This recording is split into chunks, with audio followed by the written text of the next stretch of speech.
ఎంత మాట ఎంత మాట. ఇది క్షాత్ర పరీక్ష గాని క్షత్రియ పరీక్ష కాదే.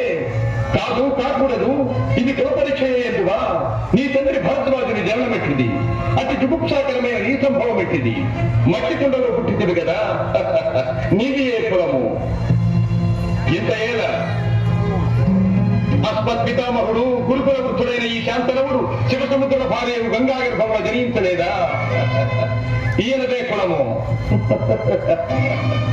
నాతో చెప్పివేమయ్యా, మా వంశములకు మూల పురుషుడైన వశిష్ఠుడు దేవవేశ్యకు ఓర్వశీ పుత్రుడు కాడా? అతడు పంచమ జాతి కన్య అయిన అరుంధత్యందు శక్తిని, ఆ శక్తి చండాలాంగన ఎందు పరాశరుని, ఆ పరాశరుడు పందపడితే నమస్యగంధి ఎందు మా తాత వ్యాసుని, ఆ వ్యాసుడు విధవరాండ్రైన మా పితామహి అంబికతో మా తండ్రిని, పితామహి అంబాలికతో మా పిరతండ్రి పాండురాజును, మా ఇంటి దాసితో ధర్మ నిర్మాణ చెవుడని నీచే కీర్తించబడుతున్నా ఈ విదురదేవుని కనలేదా? సందర్భావసరములను బట్టి క్షేత్రబీజ ప్రాధాన్యములతో సంకరమైన మా కురువంశము ఏనాడో కులహీనమైనది కాగా నేడు కులము కులము అను వ్యర్థవాదమెందులకు ఏడులా పారుల బ్రహ్మృషుల జననములు మనము విచారించదగినది కాదు. ఇది నీవన్నట్లు మున్నాటికి క్షాత్ర పరీక్ష. క్షాత్రమున్న వారెల్లరూ క్షత్రియులు. వారిలో రాజ్యమున్న వారే రాజు. అట్టి రాజులే ఈ కురురాజ పరిషత్.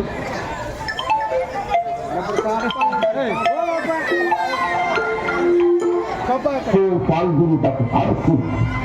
ఓహో, రాజరికమా అర్హతను నిర్ణయించున్నది.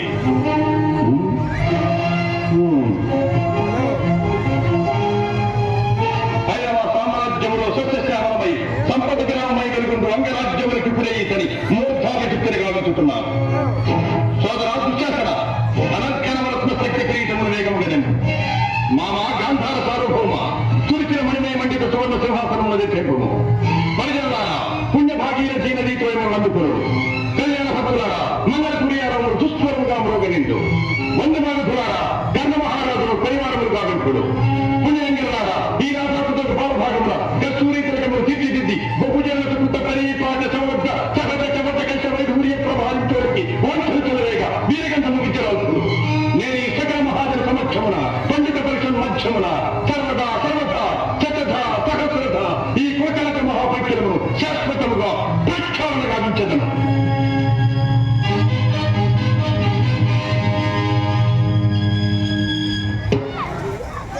చెప్పాలి మళ్ళా